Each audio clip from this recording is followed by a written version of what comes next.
What is up, gang? Thank you for checking out Sledgehammer TV tonight. It is Monday night. Once again, unfortunately, it is March the 26th, 2018, and it is time to bring the hammer down once again on Monday Night Raw and their horrendous road to WrestleMania, and we are going to do that right here and right now on the newest, fastest rising podcast in all of YouTube, baby!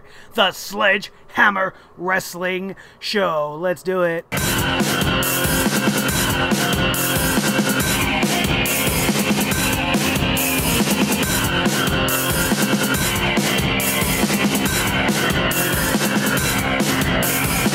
Sledgehammer Wrestling Show.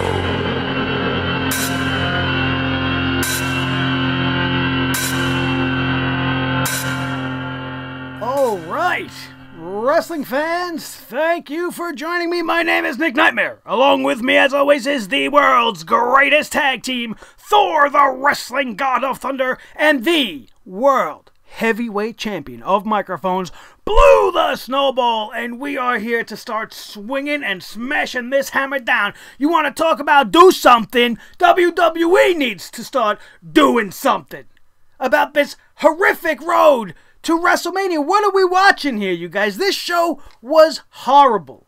This show did absolutely nothing. We moved no steps further, not one step closer towards anything at WrestleMania. Everything is exactly the way it was last week. The beginning of this show was a literal repeat of what we saw last week. But before we get into the breakdown of the show, you know who else needs to do something? Is the people that are in the makeup department in the WWE.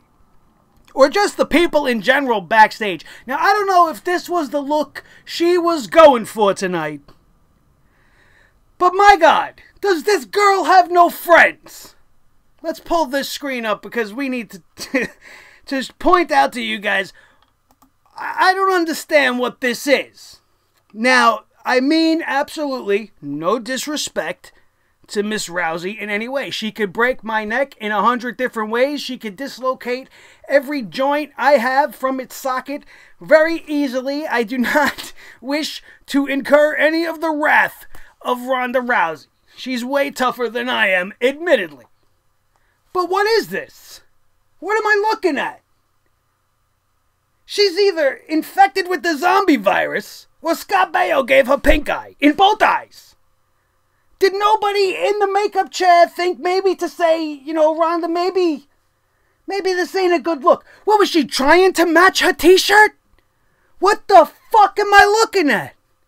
How did she look in the mirror and not go, maybe we throw a little black line under here or something? You know, I don't know much about makeup, but this is bad. This is a bad look for you, honey. What is this? Oh my gosh, she auditioning for The Walking Dead, or is she wrestling in the WWE? What am I looking at? What is this makeup job? Holy shit, let's not get too sidetracked off of Zombie Walker Rousey. Maybe she's trying to scare off Triple H and Stephanie from having the match. Maybe she's thinking they're making them think she's contagious. They're not going to want to touch her. Hopefully Mandy Rose doesn't have pink eye. Not that I give a shit if she's off, but we could do without a little bit of crap solution. We will get into that a little bit more later tonight. But let's get this review started. Thank you for indulging me. Don't forget to hit that subscribe button if you are new to this channel, as we are on our way to our first 1K before WrestleMania Sunday. And you guys are the key. Just make sure you hit that subscribe button if you enjoy every single minute of this show. You don't have to do it now. If you want to do it at the end of the show, once we get there, you could do it there as well. Also, don't forget to smash that thumbs up if you enjoyed today's broadcast. Thank you guys for being a part of this. As always, this show is nothing without my awesome, awesome fans. Become a member of the Sledgehammer Club today. And don't forget to pick up that beautiful shirt that I got. 2 weeks left on that shirt. Get your hands on it before it's gone for this year. Now, let's talk about this train wreck of a show from Cleveland, Ohio. Cleveland, home of the Browns. My buddy Elias had to throw that in the face, because how good are the Browns, really? Sorry, you guys in Cleveland, you know what we're talking about. Look yourself in the mirror. You know. Come on, don't give us too much slack. You could take a little bit, give it back if you have to, but, be able to take a little little ribbon when you know you're down. You know, my Giants sucked last year, right? So I could take the ribs. You know, the Giants were just as bad as the Browns have ever were, just as last year. So who am I to talk? Well, let's get started talking about this show.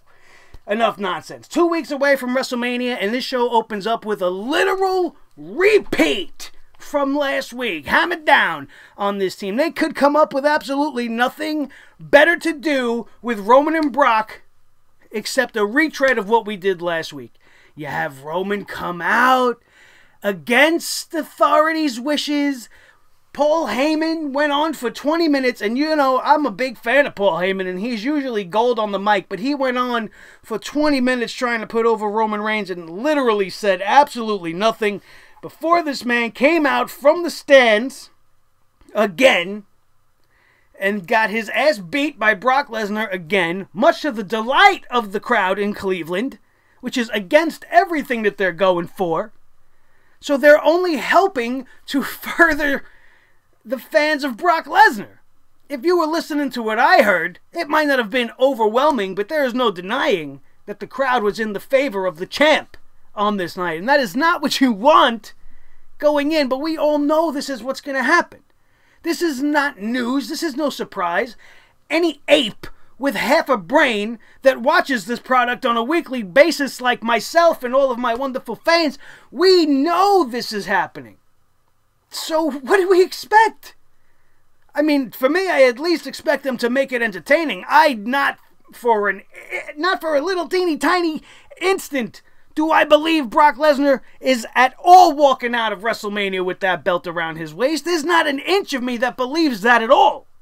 You're not going to sell me on that.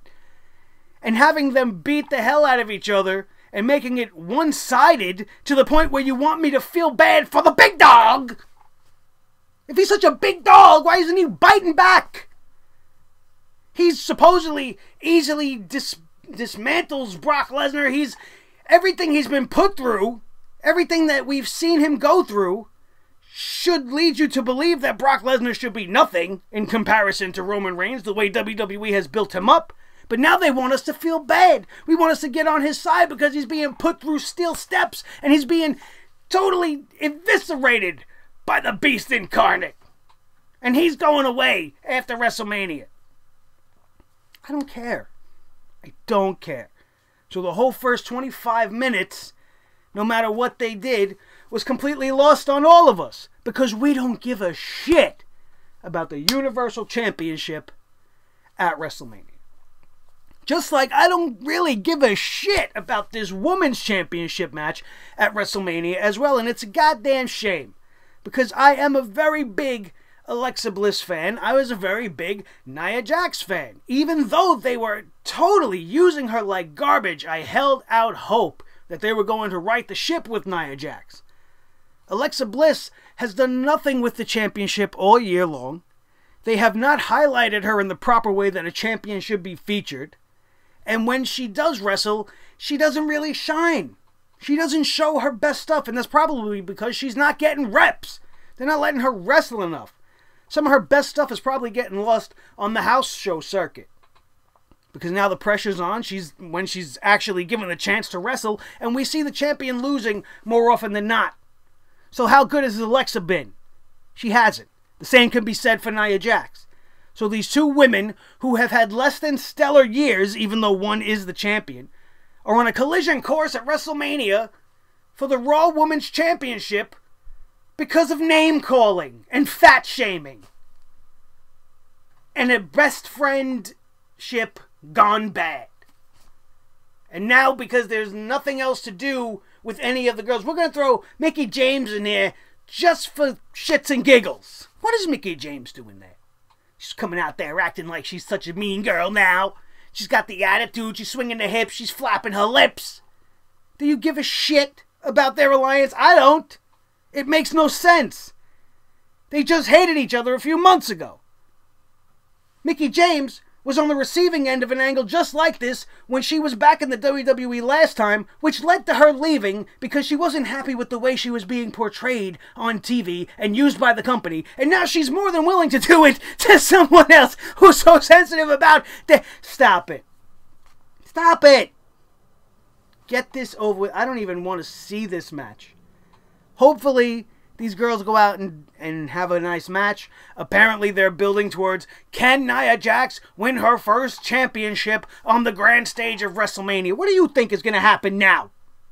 What do you think is going to happen now that Michael Shit Cole said that? Huh? Of course that's what's going to happen. There's no other reason for this match to exist if they weren't going to take the belt off of Bliss. And if they don't, then what else could you do with Nia Jax? If Nia Jax don't win this match at WrestleMania, just send her back down to NXT or release her altogether and let her go play in someone else's sandbox because you don't know what to do with your big, beautiful toys. She's a friggin' money-making machine if she's booked correctly. But no, this is what we're getting. This last-minute, lackluster, best friend gone bad feud, which isn't even really about the Women's Championship. Have you one time heard Nia Jax say she wants the championship? No, she just wants to beat Bliss's ass. She wants to kick her in her biscuit buns. It's not about the belt.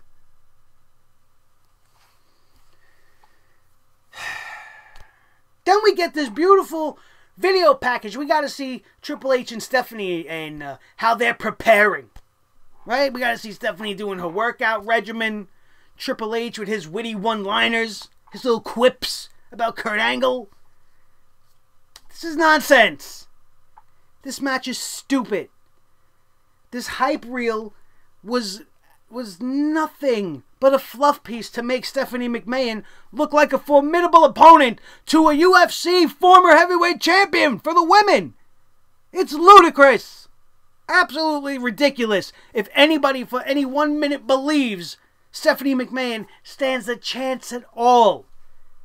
But this is the WWE. So by showing me this highlight package, what are you telling me? You're telling me Stephanie McMahon is going to get in the ring and apply a wrist lock to Ronda Rousey and she's going to sit there and sell it like it hurts?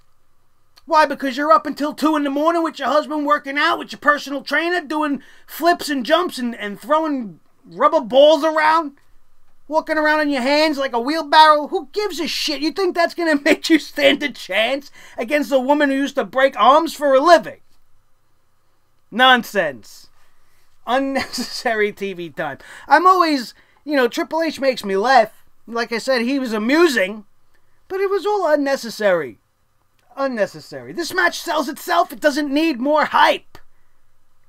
This is time that could have been better off giving us a decent match, but they can't even do that. You know what they want to give us? They got the Cruiserweight Championship coming up at WrestleMania, a one-on-one contest between Cedric Alexander and Mustafa Ali, who earned their way through this tournament to make it to the finals. That's going to be highlighted at WrestleMania 34, and they want to give us a tag team Cruiserweight match, just a random tag team matchup, and they're going to team up the two opponents. And that's your thing for the Cruiserweights tonight. There's no better way you could have thought to highlight that, this is supposed to be something special. We are on our way to crowning a new Cruiserweight champion. Let's just throw them in a tag match on Raw. If that's all you had for them tonight, you'd be better off not doing it at all. Talk about it and highlight tomorrow's 205 Live where they could build it properly in a one-on-one aspect. You're giving them this tag team matchup, and then you have this weird little ending, right? Who cares? This was just the same shit that got Raw in trouble with the Cruiserweights in the first place. A 3 or 4 minute tag team match featuring as many people as you can. Would have been better off if we would have seen Cedric Alexander one-on-one. Tuning himself up, keeping himself fresh for his one-on-one with Mustafa Ali at WrestleMania. And then you could have had Ali do it next week. Have them sit outside. You love having somebody on commentary. You could have done that. Why do we have to have this throwaway tag team match? Useless. Absolutely crazy. Spud on commentary was pretty good. I like hearing Rockstar Spud. Oh, I'm sorry, Drake Maverick. Excuse me, Drake Maverick. Spud. He'll always be Spud to me.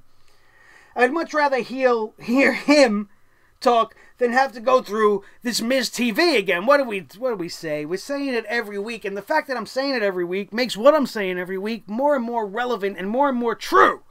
Why do we have to see Miz TV every single week and essentially get the same segment over and over and over again. They tried to make it interesting. There was supposedly dissension within the Miztourage.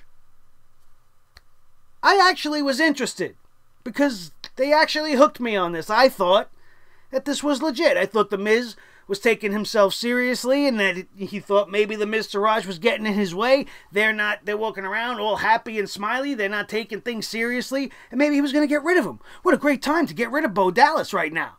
You got Bray Wyatt drowning in the lake of reincarnation. Maybe he comes back and teams with his brother. Starts a new Wyatt family. Get him away from The Miz and the Miztourage. It's doing nothing for them. Essentially, tonight you could see as they were beginning to turn, especially when Seth Rollins came out and then, The Miz was spouting off about how he's better than Randy Savage and Bret Hart and Mr. Perfect. And that really, of course, is going to stick into the back of Curtis Axel. And that starts to get him all riled up. I got a little bit interested. I'm like, oh, maybe they are going to break up the Miztourage. And you could feel in the crowd that maybe this would be good for these guys. Maybe if they took them from this and started to build them off of this, they would actually have 2 more legit mid-carders. You could do that at this point. You're not using them as a legit tag team. They're not bolstering the tag team division, so why not do it right now?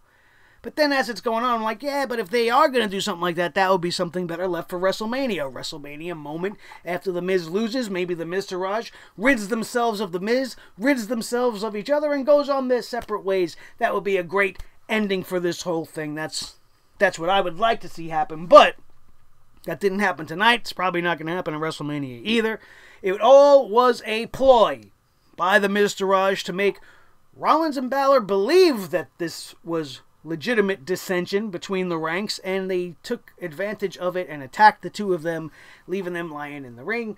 Just another way to try to build towards the triple threat for the Intercontinental Championship. I'm glad to see that they're not involving anybody else. They are going to allow this to remain a triple threat. This has the potential to steal the show of WrestleMania, considering all parties that are taking part in this match. So this will be interesting. I wasn't too, except for the fact that it had to be another Miz TV, but really, what else are you going to do with these guys at this point? We've seen everything. We've seen every pairing of them. I'm glad it didn't break down into a 6-man again, and they at least split it up. But we did get to revisit the Miztourage later in the show, which I felt was a little unnecessary. But they do have to fill time since they don't know what to do, so we're just going to make up random matches and continue on with these ridiculous things that we're doing that don't really have any implication or any meaning on the road to WrestleMania. Like Asuka versus Jamie Frost. Poor Jamie Frost. Poor Jamie Frost. I hope that she got paid well for tonight. Because not only did they have this poor little girl embarrass herself with a ridiculous promo at the beginning of this match, where she had the goal to proclaim that maybe Asuka's not ready for her because Asuka don't know who she is. She's never wrestled in the WWE. She doesn't know anything about her, so maybe Asuka's not ready for Jamie Frost. It's never been colder for Jamie Frost as it was when Asuka's foot connected with her face and her body dropped stone cold dead. She looked like a dead body. Talk about The Walking Dead. She couldn't have been revived as a zombie because the headshot she took from Asuka was enough to dislodge it from her spinal cord, effectively severing her life. Poor Jamie Frost. Now, did I enjoy this segment? Absolutely. Seeing Asuka kick her once and get the win is what Asuka is all about. However, we bring the hammer down only because this is how Asuka should have been booked from the minute she stepped foot. This is more of that WWE ass backwards stuff I like to tell you guys about. This is what should have been happening at the beginning. Why is this happening on the road to WrestleMania? Why is she being put in a match with a nothing like Jamie Frost after she's been in the ring with an Alexa Bliss and a Sasha Banks and won a Royal Rumble? Why are you fighting jobbers now? Why? Ridiculous. Jamie Frost. What are you trying to be? Something cool like an X-Men name? Trying to play off of Emma Frost? Get out of here. I don't care even where it came from. because her existence on this card, that match, everything about it was useless. Useless. You don't need to be putting Asuka in matches. You got 2 weeks left. Why don't you have her on SmackDown? Why is she even on Raw when she's wrestling in a SmackDown match at WrestleMania? Have her tomorrow night on SmackDown, building her angle with Charlotte. Why is she wrestling Jamie Frost on a Monday Night Raw in the middle of the show? Ridiculous. Just like Matt Hardy. You want to talk about ridiculous, right? We had the Ultimate Deletion last week. Was a little bit of a disappointment in my eyes, but I did enjoy the segment. I was hoping to see something from that. Some sort of a resolve, something about Bray Wyatt, something a little bit more about the deletion, but it's done and the Great War is over and we're just going to move on. And the WWE has nothing better for Matt Hardy to do than to enter himself in the Andre Battle Royal. Why are we wasting talent like that in a useless match, which will probably end up either opening the show, if not on the pre-show, with the Women's Battle Royal? I don't understand it. This character has got such a fan base and such a following. He came back at WrestleMania last year with his brother to the biggest ovation you heard of the entire year. And this year you're going to just throw him in a Battle Royal? What about Jeff? Jeff's just going to be in the Battle Royal? He's supposed to be back by WrestleMania, isn't he? That's what I was hearing. Jeff Hardy's supposedly ready to go sometime soon. That's why we seen him back last week in that segment. They're trying to lead up to him coming back. We're not going to see Brother Nero ever again. Is he just going to come back as Jeff Hardy? Is he going to be in the Battle Royal too? I don't know. But why waste Matt Hardy in the Battle Royal? You should have held the Ultimate Deletion off 3 more weeks. Give it a little bit more time, a bigger budget to work with, make it a little more grandiose, and have it at WrestleMania. It would have been great. And then you have it seem to be live and have it end in the middle of the ring. Just like you did back in the day with the backlot brawl between Goldust and Rowdy Roddy Piper. God rest his soul. That would be a great way to end the Ultimate Deletion, I think. But it's happened, it's over, and now he's just going to be Matt Hardy in the Andre Battle Royal. Do you think he's going to win? Who knows? There's going to be so many big names in this Battle Royal because they don't know what the hell they're doing with this WrestleMania card. Even though it is actually shaping up to be a pretty good card, not everybody has to be on WrestleMania. But this Battle Royal is taking place, and there's just going to be so many big names that it might actually end up being one of the better ones. Who knows? It just really seems more to me like laziness. Like they don't want to come up with anything better to do. So we're just going to throw them in the Battle Royal. The one moment of the night that really did intrigue me was the Sasha Banks and Bayley backstage encounter, where the only thing that really kind of confuses me is I'm not sure who's playing the villain here. Bayley's coming off in a very bitch-like, cocky, arrogant attitude, pretty much telling Sasha Banks, you are only where you are because I allow you to be that way because you know that you really can't beat me. Coming off like an arrogant heel. And then Sasha Banks came back as that brass, arrogant herself, legit boss that she comes out as. That everybody loves, everybody's been waiting for. If you want to give me a choice between the two, I would ultimately rather see Sasha as the heel and Bayley as the tough, aggressive babyface.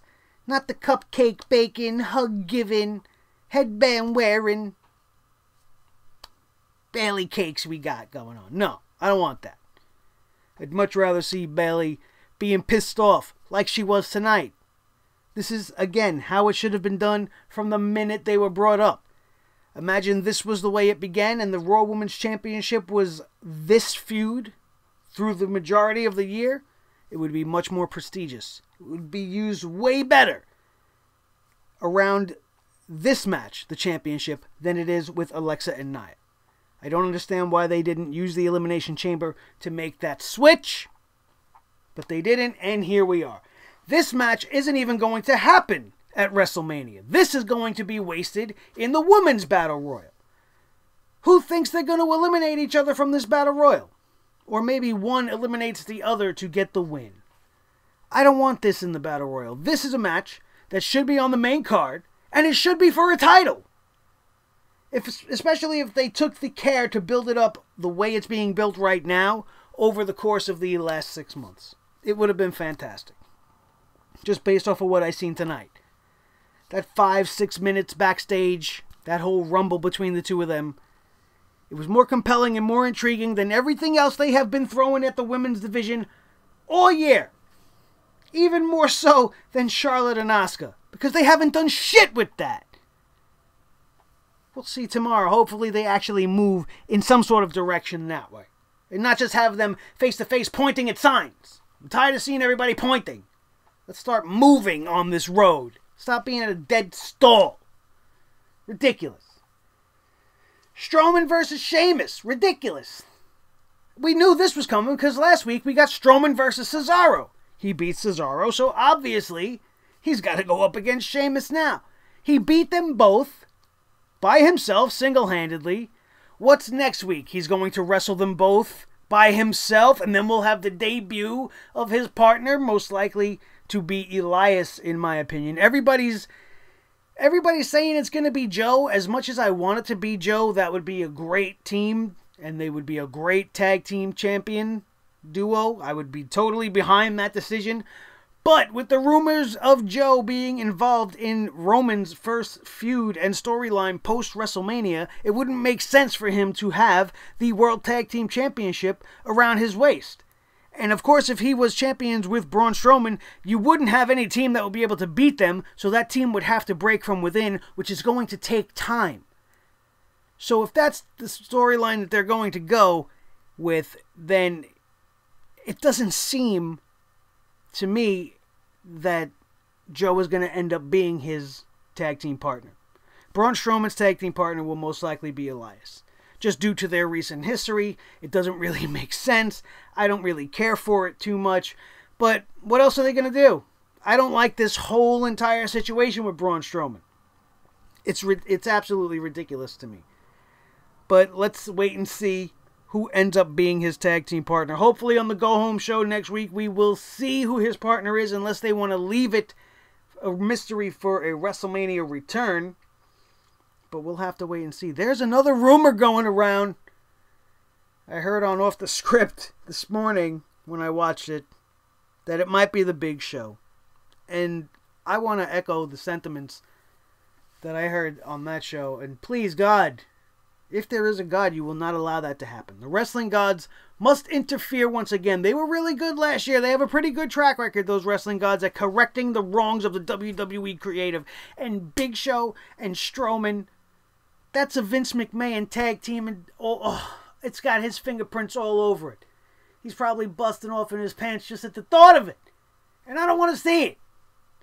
I'd much rather it be Joe. But if they're giving him to Roman, then why would he be the tag team champion? But then again, WWE likes to do things that don't make sense, so you never know. I wouldn't put it past them to actually do that. Sheamus gets dismantled easily by Braun. This was a nothing match once again, showing that the tag team champions are not as strong in a one-on-one capacity, which everybody already knew. So, what did we learn from last week? Nothing. Then we had Ronda Rousey. Little Miss Pink Eye. Double pink eye. She wanted to come out tonight, show us her beautiful pink eyes, or her zombie-infected face, or whatever the hell you want to call it. And she wanted to talk with Kurt Angle about the WrestleMania match. And then Paige and the Crap Solution want to come out and spoil all the fun. Crap Solution gets in the ring, asks Ronda Rousey if she wants to become a piece of crap with them. Do you want to be the fourth piece of crap in Crap Solution, Miss Rousey? We'll paint you brown and you can smell like shit. No, she doesn't want to be part of Crap Solution. I think the members of Crap Solution don't even want to be members of Crap Solution. They're just going along with it because that's what WWE Creative's got. What is this segment for? This was wasted time. Unnecessary. Just to get these girls on TV. Unnecessary. You got you got Sonya Deville, the fake MMA fighter. After Ronda Rousey turns him down trying to bow up to Miss Rousey, she easily laid her out, made her look like a schmuck, an absolute chump. Now go pretend to be something else. Maybe when she wakes up, she'll think she's a ballerina. Give her another gimmick, because there's a real MMA fighter in the ring, and she just showed her what for. She just gave her the business big time. Then Mandy Rose wants to get involved. Ronda Rousey threw an absolutely beautiful judo flip. It was picture perfect. It was gorgeous. And then she got Mandy Rose in an armbar. And I want to get on Kurt Angle's case right now for jumping down there and very clearly and audibly telling her, no, Ronda, don't break arms here. Like, no, we don't do that. Like, calm down. Don't break her arm. And the only reason I'm going to cut him any slack is because that was my immediate thought. As soon as she rolled her up, I'm like, oh, shit. Don't break her arm. I just feel like she doesn't know her own strength. You know that feeling you get when Brock Lesnar's in the ring and you're just afraid when he just touches somebody because he's a former real deal fighter and he doesn't know his own strength sometimes. And that's the magic behind the pink-eyed one. She's got that thing where she just grabbed Mandy Rose and I was immediately like, oh shit, don't break her. Not that I'm all over the moon for Mandy Rose, but you don't want to see anybody get hurt, right? And it was just concerning to me in this scenario, but in the end, nothing happened. Cooler heads prevail. Big Daddy Kurt Angle cooled down Miss Rousey, and she let Mandy Rose out of that armbar, which looked pretty painful, and then on we went. Nothing further accomplished. And next week, we're going to have a face-to-face. We're going to see all four of these people on the go-home show in the ring at the same time. Obviously, it's going to break down into fisticuffs. Stephanie McMahon probably will escape the ring unscathed, hopefully, and they saved that moment for WrestleMania that everybody's waiting for, because that would be the right thing to do. But I have no faith in them to do that. I expect to see Stephanie McMahon judo flipped or punched or locked into something and maybe saved by Triple H. Who knows? All I know is, hopefully her makeup don't look like this. Do a little bit more on the top, less on the bottom, and if you want to do this red thing, you know, at least break it up in between and don't let it look like you're sick with something. Ugh. I'm so disappointed at all of her friends and everybody in makeup. Nobody thought to tell her this was a bad idea. Terrible. Absolutely terrible. We're not going to go back off on that. Let's get back to the rest of this show.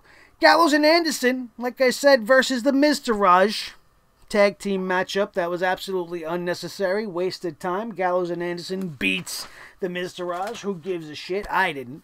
I did give a shit about Elias. Finally, we got to see Elias again. Great commercial for Elias with Snickers, by the way. Snickers definitely has a better handle on how to use a talent like Elias than the WWE does. He was great tonight. He is the ultimate heel in the WWE. He knows exactly how to play every single crowd he's in front of. Saying to the crowd in Cleveland, you know, just last week I was in Madison Square Garden. I sold out Madison Square Garden. So obviously when I was told I had to come to Cleveland, I was very, very disappointed because Cleveland sucks is pretty much what he was trying to say. He had the crowd in the palm of his hands. He was down in the Browns. He was down in the whole city. Told them LeBron's getting ready to leave. He's packing his bags because he knew he made a mistake when he came back from Miami. He was on fire on the mic tonight. He sang a nice little song. And then it was broken up by the sound of an aging, dilapidated rhinoceros. And Rhino came hobbling out to the ring. Apparently, Rhino's job is to wrestle the people on the road to WrestleMania that have nothing to do.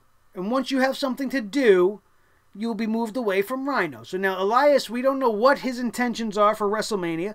So now he's going to wrestle Rhino, just like we had to see Joe wrestle Rhino a couple of months back, and then his road to WrestleMania became completely derailed. So forgive me for my fear during this match, and my very soul just being afraid for the well-being of Elias, because we've already seen what has happened. Now, I'm just kidding around. I don't want to say that Rhino hurt Joel. You know, accidents happen. I'm just messing around. But, you know, the possibility is there. You don't know what Elias is doing, so what does it really matter anyway? Right? And we throw him in this throwaway match with Rhino. Rhino, former ECW champion, ECW legend, probably a future Hall of Famer. Definitely had a decent run in the WWE, and now he's just jobbing out. He's just an enhancement talent. He didn't really show much, and Elias came out looking strong and got a real quick victory over a legend. So good for Elias that he's getting wins again and that they're not just feeding him to Strowman and letting him get beat up with instruments unnecessarily. But what does it say about Rhino on the flip side? At least he's getting a paycheck, right? He's got kids too, just like Heath Slater, who took a beating as well. As this match concluded, after Elias got the win, he would take his aggressions out on Slater, and it was great. I love seeing Elias. This was a decent segment, but it didn't make the show fantastic. Elias should be in the main event versus somebody of decent stature, somebody of merit, somebody relevant. Rhino? Slater? That's what you got for Elias? He's got Andre the Giant Battle Royal written all over his name. Hopefully he wins. If not, being Braun Strowman's tag team partner. But we got 1 week to go before we see what happens with this one. And then we have the absolute biggest waste of time, which is the main event. John Cena. You can't see me. I see you, dude. I see you very well, and you are wasting my time. You keep delivering the same promo every single week. The WWE wants to book Kane in the main event of a Monday Night Raw again, just out of nowhere, like he matters. After what happened to him with Braun Strowman, how is he even still on TV? Why would anybody be afraid of Kane? His days as the Monster are over. He could barely deliver a promo. They gave him a little segment to say, and you couldn't clearly be more reading than he was in that scenario. There was no emotion behind it. He was just sitting there reading the card. John Cena, my brother the Undertaker, this and that. How robotic and stale his performances become. And then you want to get in the ring with John Cena and all he was doing is sucking wind. The guy was blown up quicker than a bag of dynamite. He was sucking wind like an asthmatic child in a trapped in a room full of cats. All the dander and shit. I can't breathe. The guy looked like he was going to drop dead. And this was 5 minutes into the match. Then they want to go outside. They want to have the no DQ stipulation. Kane is suplexing Cena into barricades. They're hitting each other with chairs, throwing each other into shit. All the stereotypical rinse and repeat stuff you get in a no DQ match.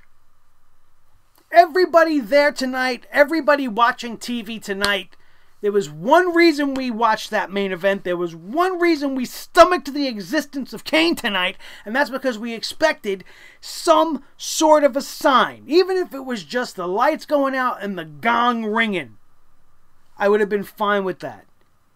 But we got nothing. Absolutely nothing. He didn't do something tonight. I don't even think he's going to do something next week. I think we will only see The Undertaker at WrestleMania, and that'll be the end of it. He will have his last match. There don't have to be anything behind it.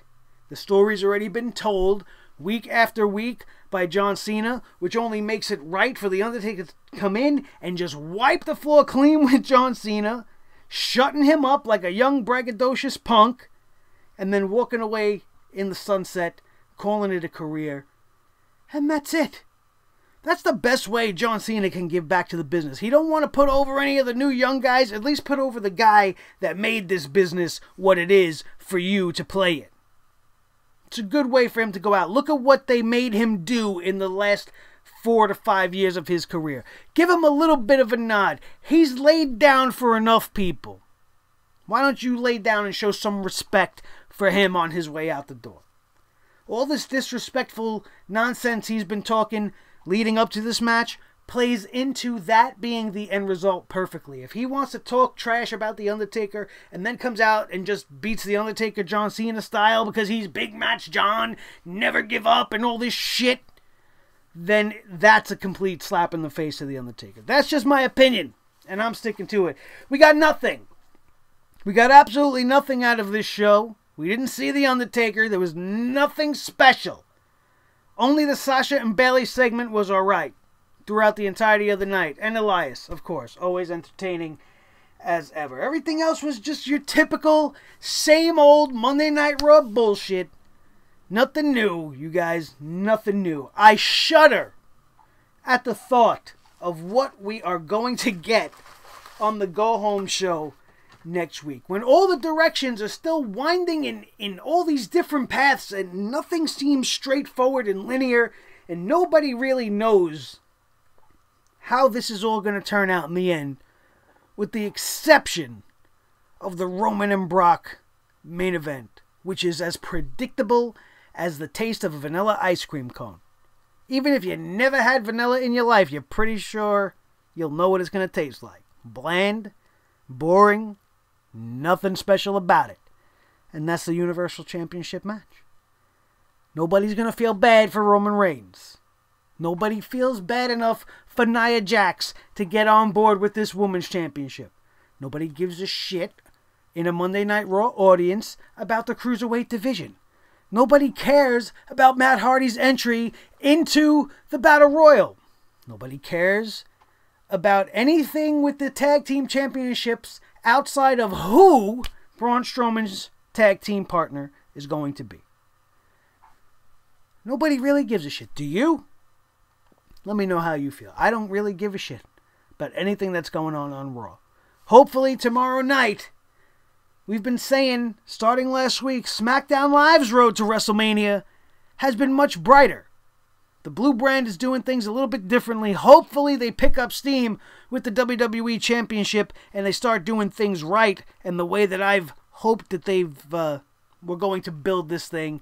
But let's see. Let's see where that lies. And we will be back here tomorrow night to bring you guys the coverage of that as SmackDown Live concludes. This road to WrestleMania has got me all discombobulated, you guys. And I hope that you guys are seeing things a lot more clearly than me. If you have any questions or you have any answers for me as well, hit me up in that comment section below. Don't forget to let your voice be heard. I love reading your guys' comments. I will get back to as many of them as possible as soon as I can. Just don't forget to leave it down there. While you're down there, don't forget to hit that subscribe button.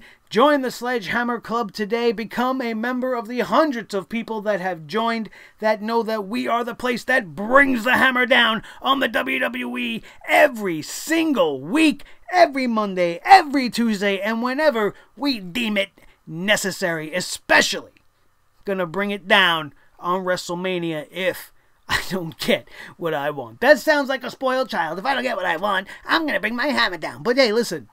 This is my show, and that's why I'm here. I'm here to bring my hammer down and be entertaining for you guys. You know what it's all about. Make sure you're joined on to the club. Hit that subscribe button. Smash that thumbs up. Take your little sledgehammer that you got at home and smash it down on that thumb.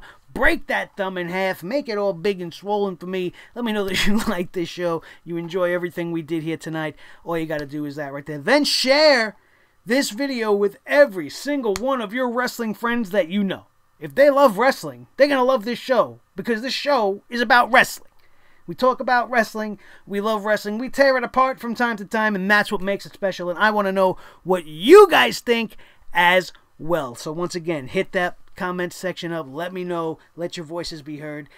That, my friends, is going to do it. This is Blue the Snowball Microphone, the world heavyweight champion of microphones. His tag team partner, the wrestling god of thunder, Thor the Sledgehammer, the official sledgehammer of the Sledgehammer Wrestling Show, and the official home of the Sledgehammer Wrestling Show is Sledgehammer TV, right here on YouTube. Thank you guys for joining me once again. That is going to do it, and we are out of here, and we will see you tomorrow night. See, I almost dropped the hammer. For SmackDown Live right here on Sledgehammer TV. Thank you guys so much, and we will see you tomorrow. Don't forget, shirts!